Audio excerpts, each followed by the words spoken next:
13 ஆண்டுகளுக்கு மேலாக தமிழகத்தின் ஒப்பற்ற வீடு மற்றும் மனை சார்ந்த அனைத்து தேவைகளுக்கும் சிறந்த ஒரே நிறுவனம் நிம்மதி ப்ராப்பர்ட்டி மேனேஜ்மெண்ட். தங்களின் தேவை எங்களின் சேவை. தொடர்புக்கு 7667008999. அருந்தமிழ் நேயர்களுக்கு வணக்கம். இன்றைக்கு சுவாரஸ்யமான பல நிகழ்வுகள் இன்றைக்கி தமிழ்நாட்டில் நடந்துக்கிட்டு இருக்கு. அமைச்சரவை விரிவாக்கம் மற்றும் புதிய அமைச்சர்கள் பட்டியல், யாராருக்கு என்னென்ன துறைகள் கொடுக்கப்பட்டிருக்கு, யாரெல்லாம் விடப்பட்டிருக்கார்கள் என்று நிறைய விஷயங்களை பற்றி வாருங்கள். அண்ணன் சுரேஷ் அவர்கள் இருக்காங்க, அவரோடமே கேட்போம். அண்ணே வணக்கண்ணே. வணக்கம் சசி. எப்படின்னு இருக்கு? நல்லா போயிட்டு இருக்குது. என்ன சொல்லுங்க? எல்லாமே தன்னிடமே வைத்து கொண்டாடினாங்க. இப்போ எல்லாருக்கும் பகிர்ந்து அளிக்கிறார். இன்னைக்கு கிட்டத்தட்ட 56 ஆண்டுகளுக்கு அப்புறமாக காங்கிரஸ் அமைச்சரவையில் வேற இடம்பெறுது. அதுக்கப்புறம் ஒரு ராஜாஜி அமைச்சரவைக்கு அப்புறம் முதல் முறையாக கூட்டணி ஆட்சி இன்னைக்கு தொடங்கப்பட்டிருக்கு. அதில் 2 காங்கிரஸ் அமைச்சர்களுக்கு பதவி வழங்கப்படுகிறது நினைக்கிறேன். அதை தாண்டி எல்லா ரசிகர் மன்றத்தில் இருந்த விஜய்னு பேர் வச்சிருக்க பல பேர் இன்னைக்கு அமைச்சராகிட்டாங்க. அது பெரிய ஒரு இதாக தான் இருக்கும், ஒரு மாற்றம். அந்த சினிமா மன்றத்திலிருந்து கட்சியாக மாறி இன்றைக்கி அமைச்சராக போய் நிற்கிறாங்க. முதல்ல எல்லோருக்கும் வாழ்த்துக்கள். பார்ப்போம் எப்படி நடக்குதுன்னு. நீங்கள் உங்கள் பார்வையில் என்னென்ன? என்னுடைய பார்வையில் ரொம்ப ஒரு ஆச்சரியமாக பார்க்க வேண்டியிருக்கு. வெளியே இப்போ நம்ம சொன்ன மாதிரி எல்லாரும் பத்திரிகைகள் ஊடகத்தில் எல்லாமே என்ன சொல்கிறாங்கன்னா, ராஜாஜிக்கு பின் ஒரு கூட்டணி மந்திரி சபையை துணிச்சலாக அமைச்சிருக்கிறாருன்னு சொல்கிறாங்க இல்லையா. ராஜாஜியை பெரிய அரசியல் சாணக்கியர்னு சொல்லுவாங்க. அதாவது அரசியல் சாணக்கியம் அப்படின்றது இன்னைக்கு அரசியல் சாணக்கியம்ன்றது என்னவா மாறிப்போச்சு, ஏமாத்துறதுன்னு மாறிப்போச்சு. உண்மையிலே அந்த காலத்துலேயும் அப்படி தான் இருந்திருக்கும். அதாவது ஒடுக்கப்பட்ட மக்களை அமுக்கி வைக்கிற வேலையை தானே ராஜாஜி செஞ்சுக்கிட்டு இருந்தார் இல்லையா. ஹிந்தி திணிப்பை கொண்டு வர்றது, அது மாதிரி விஷயங்கள். ஆனால் இப்போ அதை அவரையும் வரையும் ஒப்பிட்டு சொல்கிறத வச்சு நான் பார்க்கும்போது உண்மையிலேயே ராஜாஜிக்கு அப்புறம் மிகப்பெரிய அரசியல் சாணக்கியனா விஜய் இருக்கிறாரு. அது நல்ல ஆஸ்பெக்டில் எடுத்துக்கிட்டாலும் சரி தான், இல்லை நீங்கள் வேற நெகட்டிவான ஒரு ஆஸ்பெக்டில் அதை பார்த்துக்கிட்டாலும் சரி தான் அப்படின்றதான் நான் நினைக்கிறேன். என்ன அப்படின்னா, வெளியே நான் இப்போ எடுத்த உடனே காங்கிரஸினுடைய ஆதரவை வாங்கி திமுக கூட்டணியில் இருந்த கட்சிகளுடைய ஆதரவை கையில் மெதுவாக எடுத்து நான் அந்த பக்கம் அதிமுக பக்கம் போகலை. ஆனால் அதே சமயத்தில் பேரலாக அதிமுகவை உடைக்கிற வேலையையும் பண்ணிட்டாருன்னு வச்சுக்கோங்க. அதாவது அண்டர் கிரவுண்ட் டீலிங்னு சொல்கிறாங்க. அது இல்லை, அதிமுக உட்கட்சி பிரச்சனை தான் சொல்கிறாங்க. அதுக்குள்ளே நம்ம விரிவாக பின்னாடி பேசுவோம். திமுக கூட்டணியில் இருந்து மதச்சார்பற்ற கூட்டணியிலேருந்து ஆட்களை மட்டும் தான் நான் எடுப்பேன், அவங்களுக்கு மட்டும் தான் அமைச்சரவையில் இடம் அப்படின்ற அளவுக்கு பேசுபொருளாக மாற்றி தன்னுடைய பெயர் எப்படி பிஜேபிக்காரர்களால் ஜோசப் விஜய் அப்படின்னு சொல்லப்பட்டதோ அதையே முதலீடாக மாற்றி ஒடுக்கப்பட்ட சமூகம் மற்றும் கிறிஸ்தவ இஸ்லாமிய சிறுபான்மையின வாக்குகள் இதையெல்லாம் குறிவச்சு எப்படி வெற்றி பெற்றாரோ அதே மாதிரி சினிமாவில் ஒரு ஹீரோ சினிமாவில் ஒரு படம் 2 படம் ஜெயிக்கிறதுன்றது ஒன்றும் பெரிய விஷயம் இல்லை. அது கதைகள் நல்லா அமைந்தால், இயக்குநர்கள் அமைந்தால் வெற்றி பெற்றுருவாங்க. ஆனால் அந்த இடத்த தக்க வச்சுக்கிறது இருக்குல்ல, அது பரவலாக சினிமா துறையில் இருக்கிறவங்கள்ட்ட கேட்கும்போது சொல்லுவாங்க, சினிமா துறை மாதிரி அரசியல் நடக்கிற துறை வேற எங்கேயுமே கிடையாது, யாரை விழுங்குவா அப்படின்னு தெரியாது அப்படின்னு பரவலாக அதில் உள்ள நண்பர்கள் சொல்லுவாங்க. அப்போ அங்கே சர்வே ஆகிறது இருக்குல்ல, அதுக்கு மிகப்பெரிய அரசியல் சாணக்கியம் வேணும். அப்போ அந்த அரசியல் சாணக்கியத்தெல்லாம் செஞ்சு பழகின விஜய் இப்போ அரசியலுக்கு அதே சாணக்கியத்தை செய்கிறாரு அப்படின்னு தான் நம்ம பார்க்க வேண்டியிருக்கு. நான் அப்படி தான் பார்க்குறேன். அது என்னென்ன காரணங்கள் பின்னாடி சொல்கிறேன். அதுக்கு முன்னாடி இன்னொரு விஷயத்தை நம்ம சொல்ல வேண்டியிருக்குது. பெரிய ஒரு சர்க்கிளையும் சொல்ல வேண்டியிருக்குது. அது ஒரு செக்ஷன் மக்கள்கிட்ட அது ஒரு சிக்கலை ஏற்படுத்தும். முதல் முறையாக இவர் பதவி ஏற்கின்ற பொழுது நேரு உள் விளையாட்டு அரங்கில் நடைபெற்ற நிகழ்ச்சியில் முதல் பாடலாக வந்தே மாதரமும், அப்புறம் தேசிய கீதமும், அப்புறம் தமிழ்தாய் வாழ்த்தும் இசைக்கப்பட்டது. அது குறித்து கேள்வி எழுதும் பொழுது ஆதவ அர்ஜுனா பத்திரிகையாளரை சந்தித்து, இது முதல் முறை, இது கவர்னருடைய நிகழ்ச்சின்றனால நாங்கள் அமைச்சராகவே பதவியேற்கலை. கவர்னருடைய நிகழ்ச்சின்றது வேற. அவர் சொன்ன காரணம், நாங்கள் இன்னும் அமைச்சராக பதவியேற்கலை, பதவியேற்பதற்காக வந்திருக்கோம். மேயர் எம்எல்ஏக்கள் தான். நாங்கள் அமைச்சராக பதவியேற்றதுக்கு அப்புறம் தானே எங்கிட்ட பவர்ஸ் வரும், அதுக்கப்புறம் தான் அதிகாரிகளை நாங்கள் கண்ட்ரோல் பண்ண முடியும். அதனால் இனிமேல் நடக்கிற எல்லா நிகழ்ச்சிகள்லையும் தமிழ்தாய் வாழ்த்து தான் முதலில் இடம்பெறும்னு சொன்னார். அதற்கப்புறம் தொடர்ந்து பார்த்தோம்னா வெஸ்ட் பெங்காலில் நடக்கிற நிகழ்ச்சியில் அங்கே அந்த ஊரோட இதுதான் வாழ்த்து தான் பாடப்பட்டது. இது வந்தே மாதரம் பாடப்படவில்லை அப்படின்றது அங்கே உள்ள மொழி உணர்வுன்றது தமிழர்களுக்கும் பெங்காலிஸுக்கும் தான் தமிழ்நாட்டு இந்தியாவை பொறுத்த அளவில் அந்த மொழி உணர்வில் உறுதியாக நிற்கிறவங்க அப்படின்ற அடிப்படையில் அவங்க அதை தெளிவாக செஞ்சுருக்காங்கன்றது குறித்து நம்ம பல விஷயங்கள் பேசியிருக்கிறோம். சமூகம் இந்த ஊடகங்கள் எல்லாம் பேசிச்சு. அப்போ இன்றைக்கி நடைபெறுகிற நிகழ்ச்சியில் குறைந்தபட்சம் முதல்ல தமிழ்தாய் பாடப்பட்டுட்டு அப்புறம் கூட வந்தே மாதரம் பாடப்பட்டிருக்கலாம், இல்லை பின்னாடி பாடப்பட்டிருக்கலாம், இல்லை வந்தே மாதரத்தை தவிர்த்த பிரச்சனை கிடையாது. தேசிய கீதம் தான் பாடப்பட வேண்டும், வந்தே மாதரத்தை தவிர்க்கல தவறு இல்லை. ஆனால் வந்தே மாதரத்தை முதல்ல பாடியிருக்கிறாங்க. அப்போது இதுக்கு என்ன பதில் சொல்ல போகிறாங்க? நேற்று சொன்ன முதல் நாள் நடந்த நிகழ்ச்சிக்கு பதில் சொன்ன ஆதவ அர்ஜுனா இதுக்கு என்ன சொல்ல போகிறார், முதல்வர் என்ன சொல்ல போகிறாருன்னு இருக்குது. இதுதான் நம்ம அரசியல் சாணக்கியம்னு சொல்ல வரோம். அப்போது இது ஒன்று. இன்னொன்று இதில் நடந்திருக்க அந்த அமைச்சரவை விரிவாக்கத்தில் நடந்திருக்க பல விஷயங்களை வச்சு பார்க்கின்ற பொழுது இவர் தமிழ்நாட்டு அரசியலில் இருக்கிற அந்த சமூக நீதி, இந்த மாதிரி விஷயங்களை, திராவிடம், இந்த ஒடுக்கப்பட்ட சமூகங்கள், இது எல்லாத்தையும் அந்த ஒரு ஈக்குவேஷன்ஸ் ஆல்ரெடி இருக்கும்ல, அதை எல்லாத்தையும் உடைச்சி புதுசாக உண்டாக்குறதுக்கான முயற்சிகளை செய்கிறாரு அப்படின்ற மாதிரி தான் தெரியுது. நீங்கள் பாருங்கள், நம்ம வந்தே மாதரம் விஷயம் சொன்னோம். அடுத்து நீங்கள் பார்த்தீங்கன்னா கேரளா அமைச்சரவை பதவியேற்போலாக இவர் போகிறதா பரபரப்பாக செய்தி வந்தது. ஆனால் கடைசி நேரத்தில் இவர் அங்கே போகலை. கேட்டால் ப்ரோட்டோகால் அது தப்பான. ஆனால் பிஜேபியிடமிருந்து மத்திய அரசிடமிருந்து அந்த அழுத்தம், ஏன்னா இது இவர் கேரளாவில் அந்த நிகழ்ச்சியில் போய் கலந்துட்டு இருந்தாருன்னா இவருக்கு மிகப்பெரிய மைலேஜ் அது கொடுத்துருக்கும். ஆமாம் ஆமாம். ஏன்னா சாதாரண விஷயம் கிடையாது. முதல்வராக பதவியேற்று எல்லாரும் விஜய் அவர்கள் கட்சி அங்கே தொடங்க போகிறாரு, விஜய் அவர்கள் ஒரு பேச்சு. இன்னொன்று தென் மாநிலங்கள் முழுவதும் இவருக்கு பெரிய ரசிகர் மன்றங்கள் பட்டாளங்கள் இருக்குது. அது மிகப்பெரிய அளவில் பிஜேபிக்கு எதிரான ஒரு அணிதிரட்டலுக்கு வாய்ப்பாக அமைஞ்சிருக்கு அங்கே போயிருந்தாருன்னா. ஆனால் அது இவர் போகாமல் தவிர்த்ததனுடைய பின்னணியிலையும் பிஜேபி இருக்குது, மத்திய அரசினுடைய அழுத்தம் இருக்குது அப்படின்னு சொல்கிறாங்க. அதை தவிர்த்துட்டு இப்போ இங்கே பார்த்தோம்னா தமிழ்நாட்டில் இவர் பண்ணுற அரசியல் இருக்குல்ல, ரொம்ப தெளிவாக நீங்கள் பார்த்தீங்கன்னா பாருங்கள். இப்போ அமைச்சரவையில் அமைச்சரவைகளோட சமூக நீதி, அதாவது சாதி பார்க்காமல் நாங்கள் எம்எல்ஏக்களுக்கு இடங்கள் வழங்கணும், அதுவே இப்போ போலின்ற மாதிரி ஹிந்துவெல்லாம் வழங்கணும். நாங்கள் ஒடுக்கப்பட்ட மக்களுக்கு பொது தொகுதி 24 பேர் நிற்க வச்சா 20 பேர் வெற்றி பெற்றாங்கன்னா இவங்க வலைதளங்கள் மூலமாக பரப்புனாங்க. ஏன்னா வலைதளங்களை வச்சு தான் ஆட்சியை பிடித்தார்கள்ன்றது உண்மை, அதில் மாற்றுக்கிறதுலாம் கிடையாது, பரப்புனாங்க. ஆனால் அதை ஹிந்து அதனுடைய சப் எடிட்டர் சுரேஷ்குமார் ஒரு டிகோட் பண்ணி கம்ப்ளீட்டாக அதை உடச்சி காட்டிட்டாங்க. எல்லா ஊடகங்களையும் அது சம்பவமாக பேசிட்டாங்க. இப்போ இன்னைக்கு இங்கே எடுத்து பார்த்தீங்கன்னா அமைச்சரவை விரிவாக்கத்துலேயும் அதே மாதிரி தான் இருக்குது. எந்த சமூக நீதியும் அங்கே பின்பற்றப்படலை.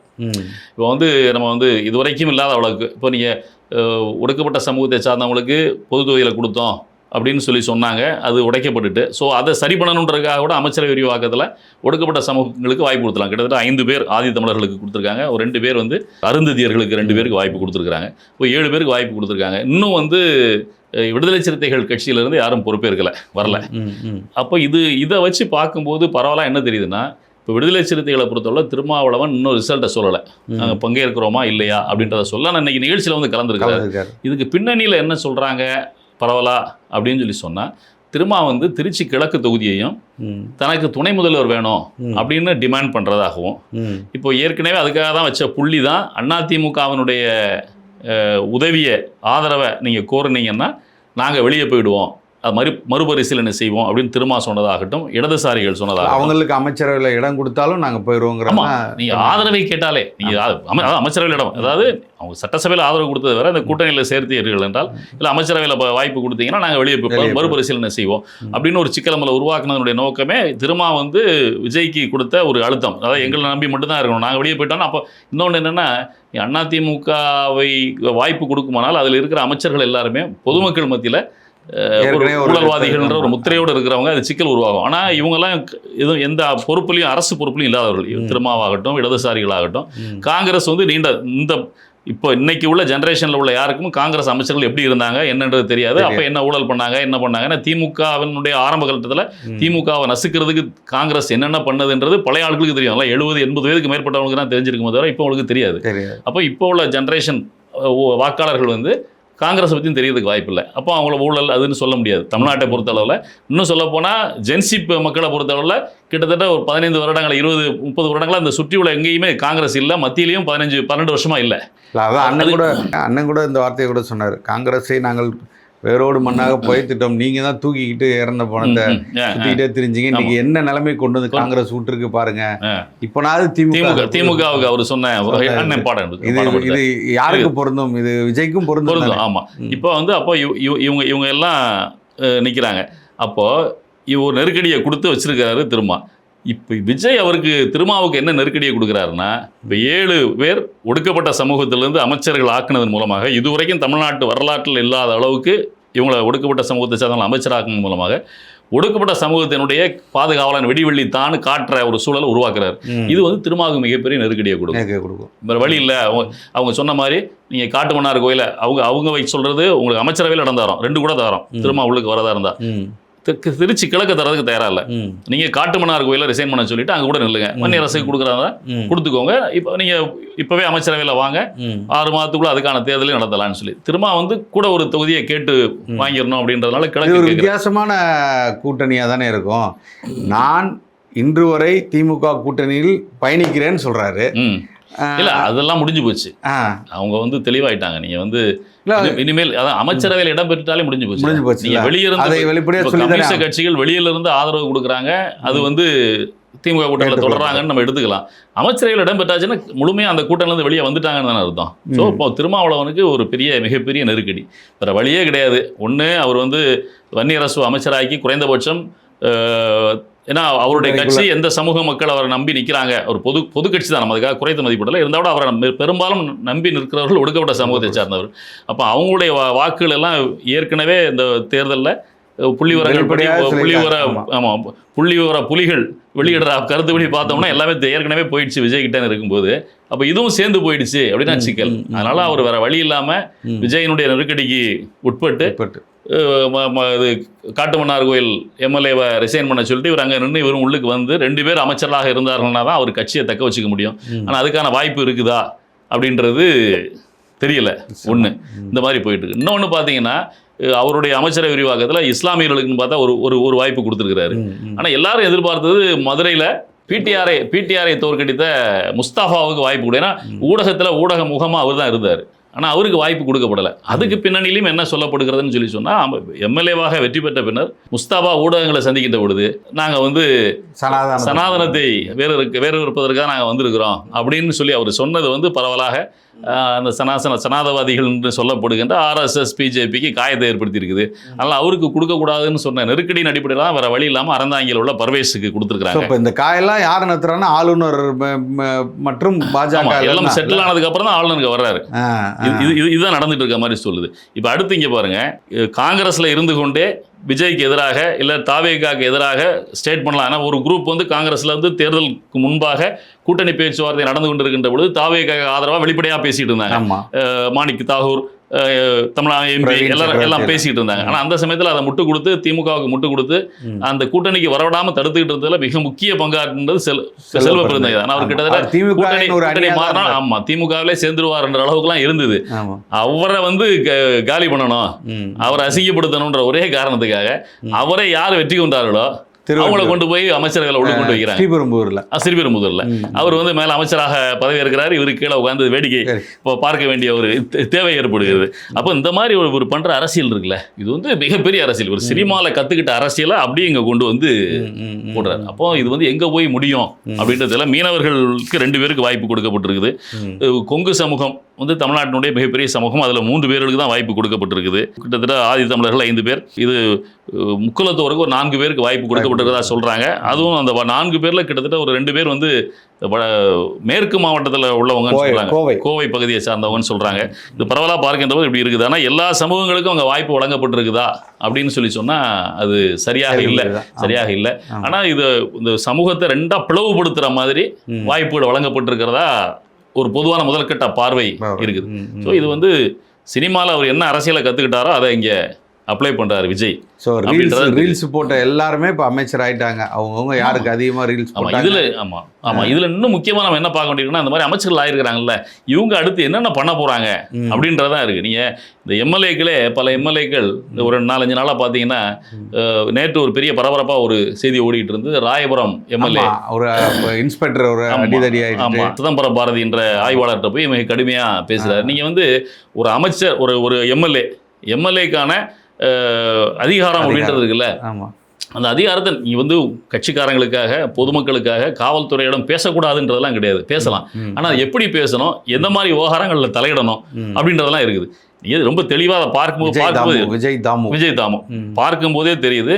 அந்த பெண் வந்து ஒரு கல்யாணத்தை நிறுத்துறதுக்காக 4 பேரோட கல்யாண வீட்டில் போய் கலாட்டா பண்ணுறாங்க. அதில் ரொம்ப முக்கியமான விஷயம்னே, திமுகவின் பின்னணியில் இருந்து எப்போதுமே திமுக வந்து ஆளுங்கட்சியாக இருக்கும்போது வரமாட்டாங்க. திமுக எதிர்கட்சின்னு போன உடனே பொங்கி வருவாங்கல்ல, அந்த குழுலாம் ஒரு வாரமாகவே இயங்க ஆரம்பிச்சிருச்சு. அதில் ஒரு ஆள் தான் வளர்மதி. நேற்று வந்து சண்டை போட்டு நேரடியாக காவலர் அதிகாரியோட சண்டை போட்டதில் ஒரு ஆள் வந்து அந்த பெண் வளர்மதின்னு சொல்லிட்டு ஆக்டிவிஸ்ட். ஓஹோ, இந்த தாமு கூட சேர்ந்து போய் சண்டை போட்டதா? ஆமா, அதை நம்மளால புரிந்து கொள்ள முடியல. நம்மளால புரிந்து கொள்ள முடியல. நான் வந்து என்ன சொல்றேன், தாமு அங்க போய் சண்டை போட்டது தவறுன்னு சொல்ல. நீ வந்து அங்க ஒரு பிரச்சனை நடக்குது, உன்னை அணுகுறாங்கன்னா ஒரு எம்எல்ஏவா நீங்க என்ன செய்யணும்? இன்ஸ்பெக்டர்கிட்ட பேசி பார்க்கணும் அலைபேசியில். முடியலையா நீங்கள் ஏசிடிசின்னு பேசி சார் இந்த மாதிரி ஒரு சமாச்சாரம் அது நடந்துக்கிட்ட தவறு, அதை பண்ண சொல்லுங்க அப்படின்னு சொல்லி தான் பண்ணியிருக்கணும். நீ நேராக உள்ளுக்கு போகும்போது என்ன சொல்கிறேன், நான் வந்து உள்ளுக்கு போகும்போது நான் பொதுச் செயலாளரை சந்திச்சுட்டு தான் வந்திருக்கிறேன் அப்படின்னு பேச ஆரம்பிக்கிறேன் ஒரு காவல் அதிகாரிகிட்ட. நீங்கள் வந்து எப்படி அவரை அடித்து எடுத்துகிட்டு வந்தீங்க அப்படின்னா ஆய்வாளர் தெளிவாக சொல்கிறார். மினிமம் ஃபோர்ஸை பயன்படுத்துறதுக்கு எங்களுக்கு பவர்ஸ் இருக்குது. ஒரு திருமண வீடு, திருமணத்தை நிறுத்துறதுக்கு போகிறது சட்டவிரோதம். உங்களை ஏமாற்றி இருந்தாருன்னு சொன்னால் நீங்கள் புகார் கொடுத்துருக்கணும். கொடுத்துருக்கீங்களான்னு கேட்டால் ஆமாம், சோழிங்கநல்லூர்லையோ வேளச்சேரிலையோ புகார் கொடுத்துருக்கதா அங்கே காவல்துறையிட்டே சொல்கிறாங்க. அப்போ அங்கே புகார் கொடுத்துருக்கும்போது நீ இங்கே வந்து ஒரு திருமணத்தை நிறுத்தக்கூடாதுல்ல, நீங்கள் அங்கே போய் தான் நிற்கணும், நடவடிக்கை எடுங்க வைங்கன்னு. அவர் என்னங்கிறாரு, நீ இந்த பெண்ணை மட்டும் எப்படி, இந்த பெண்ணோட சேர்ந்து வந்தவங்களை மட்டும் இப்படி காவல் நிலையத்துக்கு கூட்டு வந்தீங்க, அந்த கல்யாணமாகிற பையனையும் கூட்டு வந்திருக்கணும்ல அப்படின்னு. ஒரு திருமணத்தை நிறுத்துற அதிகாரமாக காவல்துறை எப்படி இருக்குது? அவர் திருமணம் பண்ண போறாரு, நீ ஏமாற்றி இருக்காங்களா இல்லையான்றது காவல்துறை விசாரிக்கணும், வைக்கணும். எனக்கு இது ஒரு பெரிய அனுபவம் இருக்குது. ஒரு 15 ஆண்டுகளுக்கு முன்னாடி திமுகவோட சேர்ந்து பயணம் நாம் தமிழருக்கு வருவதற்கு முன்னதாக இருக்கும்போது சாமி அப்படின்றது முதல் முறையாக அமைச்சரானார். அமைச்சராகும்போது ஒரு இந்த மாதிரி அமைச்சரான உடனே எம்எல்ஏ ஆன உடனே வருவாங்க, என்ன பக்கத்தில் பிரச்சனை, காவல்துறையில் பேசுங்கண்ணேன்னு ஒருத்தர் அவருக்கு ரொம்ப வேண்டியவர். என்ன பார்த்து ஏன்னா பக்கத்து வீட்டில் எங்களுக்கும் தகராறுனே, முறவாசல் தகராறு, ஒரு அடி உள்ளுக்கு வந்துட்டாங்க போயிட்டாங்கன்னு சொல்லி நம்ம பையன் அவங்க மேலே ஒரு கல்லை தூக்கி போட்டானே, அதுக்கு போய் என் பையனை கூட்டு போய் ஸ்டேஷனில் வச்சுட்டாங்கன்னே, நான் போய் கேட்டால் விட மாட்டேன்றாங்கண்ணே அப்படின்னு. அப்போ நான் உடனே இன்ஸ்பெக்டருக்கு ஃபோனை போட்டு அதை போடுனாரு, என்ன கல்லை தூக்கி போட்டான்னு சொல்லி சொல்கிறாரு. என்னன்னு ஒரு வார்த்தை விசாரிச்சுட்டு நம்ம வந்து யாரையாவது அனுப்பிச்சி விடலானே, நீங்கள் காவல்துறைக்கு ஃபோன் பண்ணி ஒரு வார்த்தை ஃபோனில் மட்டும் கேளுங்க, பெருசாக பேசிட்டேன். உடனே அந்த அமைச்சர் உடனே அலைபேசியில் அழைச்சி காவல்துறை கேட்கும்போது, சார் ஒன்றும் இல்லை சார், இவர் பக்கத்து வீட்டுக்காரங்களை கல்லை தூக்கி போட்டால சார், அது சின்ன கல் கிடையாது சார், பெரிய பாறாங்கல் சார், செத்து போயிட்டான் சார். இந்த மாதிரி வருவாங்க. ஆனா எம்எல்ஏக்கள் வந்து என்ன செய்யணும்னா அதை வந்து எல்லாரும் வரதான் செய்வாங்க. அது என்ன நடந்திருக்குன்றதை ஆராய்ந்து பார்த்து அதுக்கு ஏற்ற மாதிரி நடக்கணும். நேராக போய் சண்டை போடுறது அப்படின்னா அது என்ன ஆகுறது? நீங்க பாத்தீங்கன்னா இன்னொரு இடத்துல ஒரு அம்மா வந்து நர்சிங் படிச்ச ஒரு அம்மா கோட்டை போட்டுட்டு போய் பண்றாங்க. ஸோ இந்த மாதிரி சமாச்சாரங்கள் இருக்குல்ல, இதையெல்லாம் நம்ம அமைச்சர்கள் செய்ய போறாங்க. ஏன்னா இவங்க அந்த மாதிரி அமைச்சர்கள் தான் உள்ளுக்கு வந்திருக்காங்க. எந்த அளவுக்கு அனுபவம் பெற்றவங்க. காரைக்குடி பிரபு வந்து பார்த்திருப்பீங்க, அவர் ரீல்ஸ் வருது, கனிம வள அமைச்சருங்கிறதுக்காக எல்லா கனிமத்தையும் ஒரு டப்பாவில் வச்சு அவரோட டேபிள்ல ஒரு டப்பாவா இருக்கு, ஒரு டப்பாவா எடுத்து பார்த்துட்டு இருக்காரு. இதெல்லாம் என்னது, இது என்னது, இது என்ன கனிமம், இது என்ன கனிமங்கிற லேப் டெஸ்ட் இருக்காரு. நீ வந்து சயின்டிஸ்டா போலல்ல, அது கனிமத்தில் என்ன இருக்குன்னு அந்த வளங்களை பாதுகாக்கிறதுக்கு என்ன செய்ய போற, அந்த வளங்களை நாட்டுக்கு பயன்படுத்துறதுக்கு என்ன செய்ய போறன்னு தான் நீ பார்க்க வேண்டிய தேவை இருக்குது. ஆர்வமா அந்த அம்மா காமிச்சிட்டு இருந்தாங்க இந்த டப்பாலாம். முதல் தட்ட வகுப்பு நடந்துட்டு இருக்கு. ஸோ இந்த மாதிரி போயிட்டு இருக்கு. இதனுடைய பின்னணியில் இன்னொரு முக்கியமான விஷயத்தை பேச வேண்டியிருக்குது. முந்தா நாள் வந்து பிஜேபியினுடைய ஸ்டூடெண்ட்ஸ் விங் இருக்குது, அகில பாரத் வித்யார்த்தி பரிஷத்னு சொல்லி ஏபி, அதனுடைய அணியினுடைய பொறுப்பாளர்கள் சின்ன பசங்க தான். அவங்கள வந்து முதல்வர் சந்தித்திருக்கிறாரு. அவங்க அந்த பிஎம் ஸ்ரீ திட்டத்தில் இவங்க பங்கு பெறணும்னு அவருக்கு கோரிக்கையை வச்சுட்டு வெளியே வந்திருக்கிறாங்க.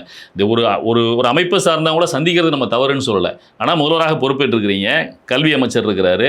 ஒரு முதல்வர் நேரடியாக ஒரு ஏவிபியிலேருந்து ஒரு அப்பாயின்மெண்ட் கேட்குறாங்கன்னா இவ்வளோ பிஸி ஷெட்யூலில் இன்னும் எக்ஸ்பான்ஷன் இருக்குது, அரசியல் நடவடிக்கைகளே இன்னும் துரிதமாக போயிட்டு இருக்குது, சிக்கல்களோடு போயிட்டு இருக்கிற நேரத்தில் இவங்கள சந்தித்து பேசி இவங்கள்ட்ட கோரிக்கை மனுவை வாங்கி இவங்களை விசாரித்து அனுப்புகிறாருன்னு சொல்லி சொன்னால் அவ்வளோ எளிதாக ஒரு முதலமைச்சருடைய அப்பாயின்மெண்ட்டாக வாங்கிட முடியாது இன்றைக்கு உள்ள சூழ்நிலையில், ஒரு நெருக்கடியான காலகட்டத்தில். அப்போ ஏவிபியை சார்ந்த மாணவர்களுக்கு எப்படி அந்த ஒரு வாய்ப்பு கிடைக்குது அப்படின்னா எல்லாத்துக்கு பின்னணியிலையும் பிஜேபி இருக்குது அப்படின்றது தான்.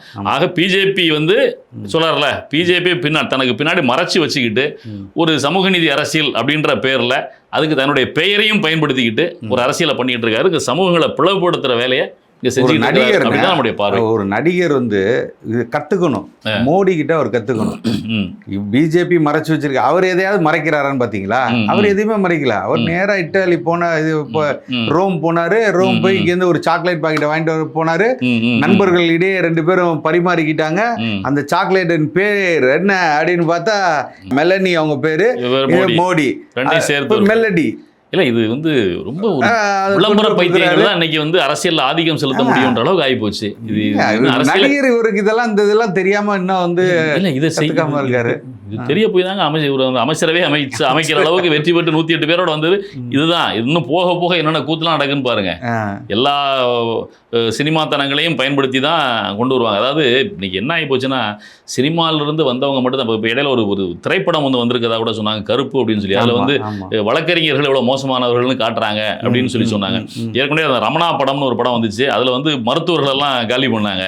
அது மாதிரி ஒவ்வொரு இந்த சினிமா துறை ஊடகத்தை கையில் வச்சுக்கிட்டு யார் யாரை வந்து சமூகத்துக்கு எதிரானவர்கள்னு சித்தரிச்சு பொத்தாம் பொதுவாக பண்ணிடுறது. இப்போ அந்த ஒரு சந்தேகத்தை உருவாங்க. அதே மாதிரி சினிமாக்காரங்க இருக்காங்கல்ல, இவங்க எல்லாம் யோக்கியர்கள்ன்ற மாதிரி இந்த ஊடகங்கள் இப்போ, ஏன்னா அவங்களுக்கு வந்து டெக்னிக்கலாக அந்த ஊடகத்தை பயன்படுத்த தெரிஞ்சனால அதை பயன்படுத்திட்டு இந்த வேலையை இப்பவே ப்ரொமோஷன் ஆரம்பிக்கிறாங்களா, அடுத்த ஒரு வருஷம் கழிச்சு யாரை கொண்டு வர போறோம் அப்படிங்கிறதுக்கு நீங்க இன்னைக்குலேருந்தே அவரை பத்தியான நல்ல விஷயங்கள் அதான் சொல்றாங்க. அந்த வேலையை அவர் இப்போ இங்க பயன்படுத்திட்டு இருக்கிறாரு. ஆமா, இந்த 5 வருட ஆட்சியிலையும் அப்படிதான் பயன்படுத்துவார் போல தெரியுது. மக்கள் தான் அதை விழிச்சு கொள்ளணும் அப்படின்றதான் நம்முடைய வேண்டுகோள். நம்ம இப்படி பேசுறோன்னே, ஆனா இங்க உள்ள இப்போ இவர் வந்து வெளிநாடு போனார் என்ன சொல்றோம், வெளிநாட்டில் உள்ள நம்ம ஏற்கனவே இதை பத்தி ஒரு பெரிய இது போட்டிருக்கோம், அவனுக்கு மிகப்பெரிய கண்டனம் தெரிவிச்சிருக்கோம், நம்ம வழக்கு போடுறோம். அர்ஜுனா ராமநாதன் எம்பி அவன் திருப்பி இலங்கைக்கு போனதுக்கு அப்புறம் போய் அவன் பாராளுமன்றத்துல பேசுறான்னா அவனுக்கு இவ்வளவு பெரிய தைரியம் பேசுறது. அப்ப பாராளுமன்றத்துல இந்த மாதிரி பேசுறதுக்கு அனுமதிக்கிறாங்கனாலே அவனுக்கு இது பின்னணியில ஒரு விஷயம் கூட சொல்றாங்க. இப்ப திரும்ப பாருங்க, தன்னுடைய அலுவலகத்துக்கு இந்த மாதிரி வெளிப்படையா பேசுறான், விமர்சிக்கிறான், சீமான் வந்து ஐயா திருமாவளவனை பற்றி எங்கேயுமே குறைவா பேசுனது கிடையாது. எங்கேயுமே தன்னுடைய அண்ணன் விட்டு கொடுக்கவே மாட்டாரு. ஆனா அவர் தன்னுடைய அலுவலகத்துக்கு அழைச்சிட்டு போய் அங்க பேச வைக்கிறாரு. அது ஊடகங்கள்ல வருது, அங்கேயும் அவன் அதே கருத்தை பதிவு பண்றான். அண்ணனை பத்தி பேசுறான், அதே கருத்துக்களை பதிவு பண்றான். அப்படின்னா இது வந்து திருமாவனுடைய அரசியல் ஏன் இவ்வளவு கேவலமா போயிட்டு இருக்குன்றது நமக்கு புரியல. ரொம்ப ரொம்ப ரொம்ப அராஜகம். அவன் உண்மையாலே சொல்ற, எல்லா தமிழர்களிடம் மன்னிப்பு கேட்கணும். அந்த பாதக செயலை தொடர்ந்து செய்வான் என்றால் மிகப்பெரிய விளைவுகளை இதுக்கு பின்னணியில் இன்னொன்று இருக்குன்னு கூட சொல்றாங்க. இல்ல வலைதளங்கள்ல சில செய்திகள் வந்துகிட்டு இருக்குது. என்னன்னா, அண்ணன் சீமான் அவர்களுக்கு வந்து பாஸ்போர்ட் வந்துருச்சு, அவர் வந்து வெளிநாடுகளுக்கு பயணம் செய்ய போறாரு அப்படின்ற ஒரு செய்திகள் அங்க உள்ள தமிழர்கள் நிகழ்வுகளுக்கெல்லாம் அவரை நிறைய கூட ஆரம்பிச்சிட்டாங்க. அதனால இப்போ போகலாம் அப்படின்னு சொல்லி இவர் வந்து அங்க போய் தமிழர்கள்ட்ட திரும்ப வெளியோட புலம்பெயர்ந்த தமிழர்கள்ட்ட எல்லாம் பேச ஆரம்பிச்சாருன்னா அது மிகப்பெரிய ஒருங்கிணைப்பை தமிழர்களுக்கு இடையில ஏற்படுத்திடும். அதனால அதை வந்து கெடுக்க வேண்டும் என்கிற நோக்கத்தோடு இது இவர் வெளிநாட்டுக்கு போகும்போது திருமாலாம் வெளியே போயிட்டு இருக்காருல்ல, அது யாரும் கூட மாட்டாங்க. அப்ப இதுக்கு பின்னணியில ஒரு பெரிய பெரிய அரசியல் சதி நடைபெறுகிறது. அண்ணன் சீமானுக்கு பாஸ்போர்ட் கிடைத்த பிறகு வெளியே போக ஆரம்பிச்சு வர ஆரம்பிச்சாருன்னா உலக தமிழர்கள் எல்லாரையும் ஒன்று சேர்க்கிற வேலையை இவர் செஞ்சிருவாரு அப்படின்றதுனால அதுக்கான ஒரு மிகப்பெரிய சதி. இது வந்து தமிழ்நாடு அரசியல்னு மட்டும் இல்ல, இந்திய அரசு இலங்கை அரசும் சேர்ந்து சில மிகப்பெரிய சதிகளை செஞ்சுக்கிட்டு இருக்குதோ அப்படின்ற மாதிரியும் பேசப்படுகிறது. அதையும் நமக்கு பதிவு செய்ய வேண்டியிருக்குது. மிக்க நன்றி. நன்றி.